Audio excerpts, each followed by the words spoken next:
মোটামুটি লাদাখের একটা ফিলিংস চলে আসছে। এই যে লাদাখ যাওয়ার প্র্যাকটিস হয়ে যেতেছে। আল্লাহ রে কি রোড এটা! আজকে যে ছোট্টখাট্ট পরীক্ষা হলো, লাদাখ যেতে পারবো না। কিছুতে কিছু হলে কি হবে, পুরা বাইক নিয়ে এতে বেশি কিছু হইব না।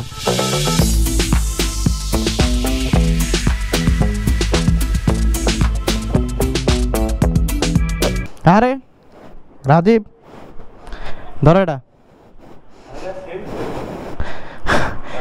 ওইটাই। এখন ঘটনা হলো রাজীব, বাইকের যে তেল আছে তা থেকে যে চলে আসতে পারবো, দরকার আসার সময় তেল নিতাম না, তেল নিয়ে যেতে হবে রাজীব। 2 দাগ আছে, 157 কিলোমিটার চলছে, যেই রেঞ্জ আছে তার তলে 200 কিলোমিটারের রেঞ্জ, ওটা আপ ডাউন 72 কিলোমিটার হবে না।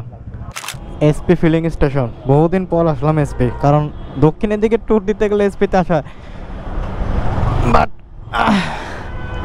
600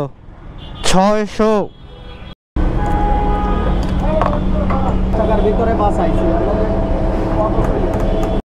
so hello everyone, welcome back to our channel নুমার্স গো। কেমন আছেন সবাই? আশা করি সবাই বেশ ভালো। এসপিতে তেল নিচে মানে এই যে দক্ষিণবঙ্গ ট্যুর দিয়ে বেড়াইতেছে, জিনিসটা সেরকম না।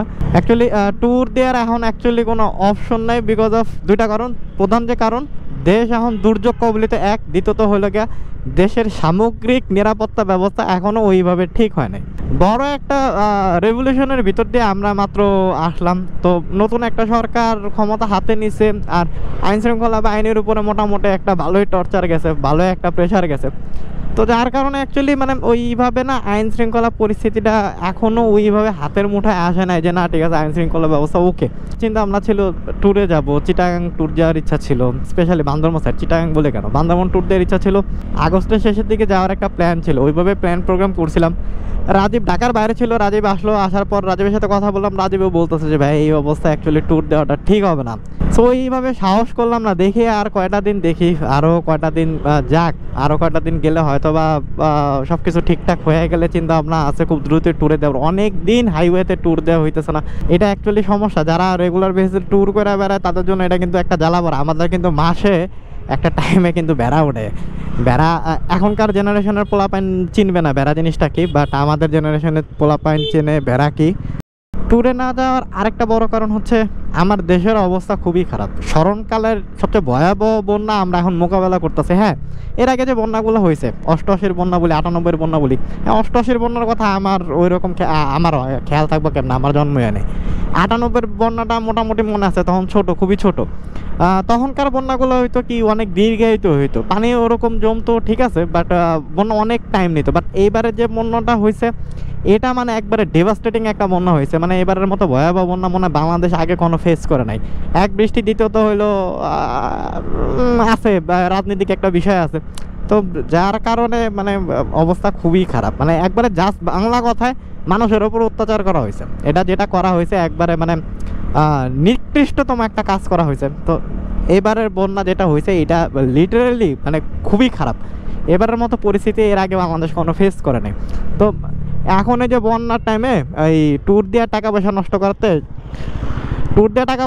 করাতে এই টাকাটা আমি মনে করি বন্যা দুর্গত যারা আছে তাদের কাছে দেওয়াটা, তাদের সাহায্য করা, এইটাই অ্যাকচুয়ালি বেটার। এখন ট্যুর মূর্তি আসলে লাভ নাই। ট্যুর দিব কত, আমরা দুজন যদি ট্যুর দিই তারপরে সব কিছু মিলে 10-12 হাজার টাকার মতো খরচ হয়। তো 10-12 হাজার টাকা যদি একটা লোকের কাজে লাগে, যে বন্যা এরকম একটা সমস্যা বাংলাদেশ ফেস করতেছে, বিশাল বড় খারাপ একটা অবস্থা ফেস করতেছে, এই যে এই টাইমটায় যদি এই টাকাটা যদি তাদের কাজে লাগে তাহলে সেটা ভালো না? ট্যুরের থেকে বেশি মজা পাওয়া যায় এই জিনিসে। এই যে কয়েকদিন আগে খুব খারাপ একটা সময় পার করে আসছে, তারপর শেষ পর্যন্ত বিজয়ের আলো দেখছি, আবার একটা খারাপ সময় আসছে, এগুলোও চলে যাবে, কোনো কিছুই থাকবে না। যেটা থাকবে সেটা হলো দেশপ্রেম। আপনি দেশকে কতটুকু ভালোবাসেন, দেশের মানুষকে কত ভালোবাসেন, এইটাই থাকবে। আর 15M 17 ইয়ার এডিশন, এই ব্যাগটার কালারটা তো বাজে করছে, এটা যদি ব্লু হইতো লালের জায়গায় তাও খুব সুন্দর হইতো। এখন কথা সেটা না, কথা হইলো গিয়া কথা কি জন্য কমু। আচ্ছা, কই যাইতেছিল ভাই একটু কাশিমপুরের দিকে যাইতেছে। কাশিমপুর ছোট্ট একটা কাজ আছে, যাব। আর মেন ঘটনা হয়েছে এই যে রাইডটা এনজয় করবো বহুদিন পর দিয়াবাড়ি রোডে আসলাম। এদিকে তো আসা বাদ দিয়েছি মনে হয় 1 বছর, লাস্ট কবে আসছে আমার নিজেরও খেয়াল নেই, 1 বছর প্লাস হয়েছে আমি দিয়াবাড়ির এদিকে আসি না। আজকে এই যে কি যেন উইন্ড ব্রেকার টেকার লাগাইছি, সবাই তো ভাবছে, আপনারা সবাই ভাবছেন শিওর ট্যুরে যেতেছে। তারপর যখন স্পিড থেকে তেল নিছি তখন লোকজন ভাবছে না দক্ষিণবঙ্গে যেতেছি। বাট এই যে আপনাদের সাথে একটা মজা করলাম, আপনাদের সাথে একটা প্র্যাঙ্ক করলাম, প্র্যাঙ্ক ভিডিও হয়ে গেছে এটা। আমরা চলে আসছি বেড়িবাঁধের খুব কাছাকাছি চলে আসছি। আমি জানি অনেকদিন পরে এখানে রোডের অবস্থা কি, অনেকদিন পর যেহেতু আসছি। রাজীব বললো যে ভাই এখানে কি বলে কাজ টাজ করতেছে, রোডের অবস্থা খুব একটা ভালো না, আসলের পরে নাকি রোড ঠিক করতেছে। আমি জানি না, আমি একবার ভাবছিলাম রাজীবের এমটি নিয়ে, এমটিতে ছিল না তেল। রাজীব আবার গতকাল বরিশাল থেকে আসছে, ও বাইকে গেছিলো। আচ্ছা, তো রাজীব আবার গতকাল বরিশালতে আসছে, তো আমি চিন্তা করলাম থাক, অনেক তো চলছে, আমার এক্সমোশন চলে না। আমি একবার ভাবছিলাম এমটি নিয়ে যাবো, এমটি নিয়ে আইলে মনে হয় এই যে রাস্তাঘাট ও এমটি সাসপেনশনটা একটু ভালো আর কি এক্সমোশনের থেকে। ওয়েল, রাস্তার অবস্থা যেরকম ভাবছিলাম তার থেকে বেশি খারাপ, উন্নয়নের ছোঁয়া লাগে গেছে। এত খুব সম্ভবত এলিভেটেড এক্সপ্রেসওয়ে বা ফ্লাইওভার টাইপের কোনো কিছু একটা করার চিন্তা ভাবনা করতেছে। অবস্থা খুবই খারাপ, পিছনে প্রচুর ভাঙাচোরা, সামনে কি অপেক্ষা করতেছে যায় না, কারণ লাস্ট টাইম যখন আমি আসলে আসছিলাম তো ওই রাস্তার অবস্থা খুবই খারাপ ছিল। তো যেহেতু এই পাশ দিয়ে উন্নয়নের ছোঁয়া লাগছে, ওই পাশ দিয়েও তো আধা ভাঙা করে থেয়ে গেছে, তার মানে ওদিকের অবস্থাও খারাপ। আল্লাহ রে, আরও যে পরিমাণ খারাপ রোদ পড়ছে, মাথায় এমনই ঘুরাইতেছে, সামনে চালামো কেমনে। রাজীবের এমটিটা নিয়ে আসা উচিত ছিল, এমটিটা আনলে বাচ্চা যেতাম। তবে সবচেয়ে দুঃখের বিষয় যেটা, সেটা লাগে এই রাস্তাটা চালালে যে দুই পাশে যেটা কি তুরাগ নদী, আই গেস এটা মনে খুব সম্ভবত তুরাগ নদীর সাথে, আমি জানি না অ্যাকচুয়ালি, ভুল হলে ক্ষমা করে দেন, ক্ষমা প্রার্থী। এই যে এই রাস্তায় আসলে দেখতাম দুই পাশে খুব সুন্দর পানি, টলটলা পানি। এদিক দিয়ে তো আগে মোটামুটি পিকনিক স্পট ছিল, প্রতি শুক্রবার দিন চটপটি ফুচকার দোকান বসতো। বাট এই যে এই উন্নয়নের ছোঁয়া সব গেছে, মারা গেছে। ওয়েল, রাজীব যেটা বলছিল তার থেকে মানে 100 গুণ বেশি খারাপ, পুরা লাদাখ ফিল আসতেছে। লাদাখ ফিল বলতে রাস্তায় অনেক পাথর, বাতাসে অনেক কুয়াশা, মনে হচ্ছে লাদাখ আসছি। লাদাখের রোড মনে এর থেকে ভালো, সিরিয়াস অবস্থা খারাপ। এই আশুলিয়া থেকে হোয়াট দ্য ফাক, আশুলিয়া থেকে যাইতেছে এখন নরসিংহপুরের দিকে, এরকম রাস্তার অবস্থা, এরকম রাস্তা বহুত দিন ধরে বাইক চালায় না, মানে ফাঁকা রাস্তা, ফাঁকা। রাজীবটা কইছিলাম, রাজীব এই বছরের শেষে আমরা লাদাখ যাব। তো এই যে লাদাখ যাওয়ার প্র্যাকটিস হয়ে যেতেছে। আল্লাহ রে, কি রোড এটা! হ্যাঁ,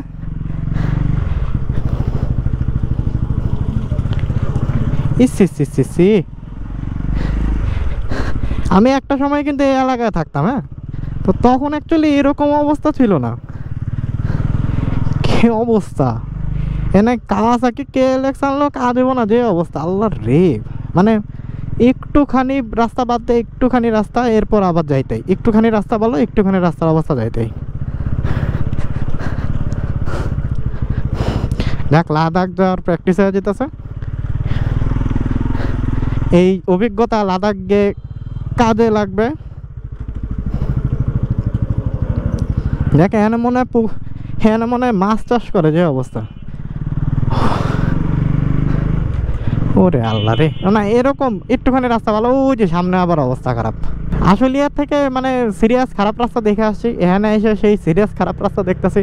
মানে ভালো রাস্তা আছে না, যে একটু ভালো রাস্তায় চালাই, গ্রাম এলাকায় আইসি একটু, গাজীপুর সাইড, এটা তো অ্যাকচুয়ালি গাজীপুরের ভিতরে পড়ছে, গাজীপুর সাইডে আইসি একটু ভালো রাস্তায় চালাই, সেই উপায় নেই এখানে। ভালো কথা, কাজ শেষ করে আসছি, যে কাজটা ছিল কাজটা কমপ্লিট। এখন বাসার দিকে যাইতেছে, এখন বাসার দিকে সহি সালামতে বাসায় পৌঁছাইতে পারলে হয়েছে, একটু রাস্তা পার হইতে পারলে হয়েছে। আল্লাহ, কি অবস্থা! Look at that. এনা গেলে মাছ চাষ করতো, বুঝছো?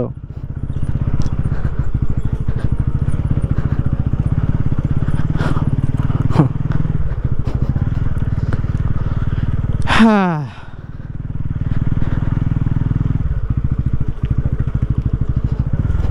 কেউ কইতে পারে না কোন রাস্তায় কি অবস্থা। দাঁড়াও, দেয়া নেই।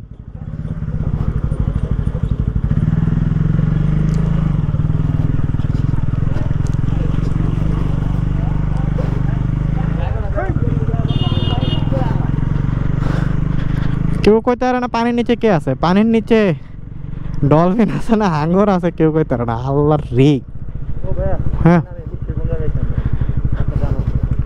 আরে পারবো, বেশি হলে কি হইব? রাজি পিছাতে বারবার কইতাছে ভাই, আমি কিন্তু বেশি হলে কি হইব, পয়রা যাবো, এতে বেশি কিছু তৈব না।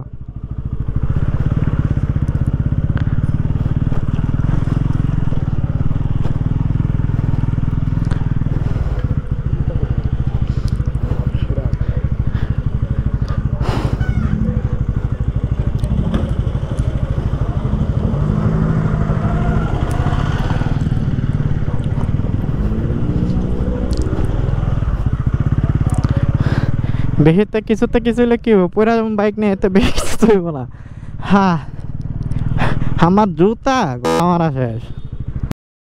ছোট্টখাটো একটা ব্রেক নিয়েছি, বাইকের অবস্থা কি, লুক এট দ্যাট। বাইক এই পর্যন্ত কাদার ভিতরে ডুবে গেছিল, এই ঠিক এই পর্যন্ত। আল্লাহ রে, এই বাইক নিয়ে ওয়াশ করা লাগবে, নাহলে উপায় নেই। কি অবস্থা বাইকের, বাইকের ওজন রাজীব 10 কেজি বাইরে হয়ে গেছে। কি অবস্থা। আমি বহুত জায়গায় ট্যুর দিছি, বহুত রাস্তায় চালাইছি, বাট আমার বাইকের অবস্থা কোনোদিন এত খারাপ হয় না। আর গাজীপুরের মাটির একটা বড় বৈশিষ্ট্য হলো, গাজীপুরের মাটি হলো লাল, মানে লাগলে বোঝা যায় যে অবস্থা খারাপ। স্যালাইন ম্যান স্যালাইন মিশাইতেছে, দুটাই দাও, মজা লাগবো। এখন ইয়ার দেখা লাভ নাই, এমনি রাস্তাঘাট। তারপর আবার আজকে যে পরিমাণ গরম পড়ছে, মাথা মুথা পুরো আইল লেগে গেছে, এতক্ষণ মানে মাথা ঘুরাইছে। আর চিন্তা করলাম যে ডিহাইড্রেশন হইতেছে, বুঝতেছি পানি না খাইলে অবস্থা খারাপ হয়ে যাবে। আইলাম এখন পানি খাইলাম, আমি কই আছে নিজেও যাই না। একটু সামনে নরসিংহপুর না জিরাবো, রাইট জিরাবো তো। ভালো করে স্যালাইন মিশাও ভাই, জাগি দাও, সুন্দর করে জাকি দিতে হবে, নাহলে কিন্তু টেস্ট পাওয়া যাবে না। গুড। কি অবস্থা, shake shake shake shake that বুটি। মোটামুটি লাদাখের একটা ফিলিংস চলে আসছে। এখন পারুম না লাদাখ যেতে, আজকে যে ইয়া হইলো পরীক্ষা হইলো, আজকে যে ছোট্টখাট্টো পরীক্ষা হইলো, লাদাখ যেতে পারুম না। যাক, ফাইনালি ভালো রাস্তায় চলে আসছে, আমাদের দিয়াবাড়ির রাস্তায় চলে আসছে। আর রোডের অবস্থা দেখা, মানে ওই রোডে বাইক চালায় কি নিয়ে ব্লগ শুরু করছিলাম, কেমনে ব্লগ শেষ করতাম, মানে যত প্ল্যান প্রোগ্রাম কইরা আসছিলাম সব কিছু ভুলে গেছি। বিলিভ মি, কিচ্ছু মনে নাই, একবারে সব কিছু ভুলে গেছি।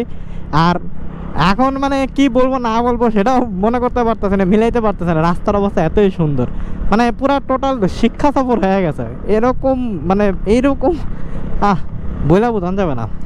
আচ্ছা, কিছু কিছু মনে পড়তেছে, এখন মনে পড়তেছে না। ব্লগ শুরু করছিলাম ওই একটা ট্যুরের বিষয়টা নিয়ে। ঢাকার ভিতরে আপাতত ব্লগ চলবে, ঢাকার ভিতরে, ঢাকার আশেপাশে যদি পসিবল হয়, ঢাকার আশেপাশে। আদারওয়াইজ এই ঢাকার ভিতরে টুকটাক করে ব্লগ করব। আপাতত ঢাকার বাইরে ট্যুর দেওয়ার চিন্তা ভাবনা নাই। ইচ্ছা আছে দেশের আইন শৃঙ্খলা পরিস্থিতিটা ঠিকঠাক হোক, আর বন্যা পরিস্থিতিটা খুব দ্রুতই আশা করি ঠিকঠাক হোক। ঠিকঠাক হয়ে গেলে সব কিছু এই মাসের শেষে, অথবা এই মাসের শেষে বললে ভুল হবে, এই মাসের শেষে মনে না পসিবল হবে, কারণ অলরেডি আজকে 24 তারিখ, এই মাস অলরেডি শেষ। তো দেখা গেছে সামনের মাসের শেষে প্ল্যান প্রোগ্রাম আছে একটা ট্যুর যেভাবে হোক অ্যারেঞ্জ করার। দেখা যাক, বাকিটা আল্লাহর ইচ্ছা, দেশের পরিস্থিতি কোন দিকে যায়। আরেকটা বিষয়টা হলো, দেশের একটা ক্রান্তিকাল চলতেছে, দেশের মানুষের অবস্থা খারাপ, স্পেশালি আমাদের নোয়াখালী, কুমিল্লা, ফেনী এইসব জায়গার সবাই চেষ্টা করেন যে যে জায়গা থেকে তাদের পাশে দাঁড়ানোর জন্য। নিজে যদি না যেতে পারেন, অন্য যে কোনোভাবেই হোক সহযোগিতায় মানুষের পাশে দাঁড়ান, সেটা যেভাবেই হোক। আপনি যদি টাকা পয়সা দিতে পারেন সেক্ষেত্রে ভালো, আবার যদি নিজে যে কায়িক পরিশ্রম করে যদি পাশে দাঁড়াইতে চান সেটাও ভালো। বাট অনুরোধ থাকবে, দেশের খুবই একটা খারাপ সময় যেতেছে অ্যাকচুয়ালি। এরকম ঝামেলায় আমরা এর আগে কখনো পড়ি নাই। সো যে যার জায়গা থেকে যতটুকুই পারেন মানুষের পাশে এসে দাঁড়ান। এই তো আর কি, আর কি হইলো কি ব্লগ শেষ করি।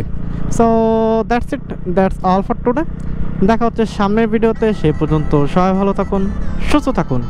চাও, আজকে 2 হাত ছেড়ে চাও করা যাবে না, পিছনে 80 কেজির চালের বস্তা আছে।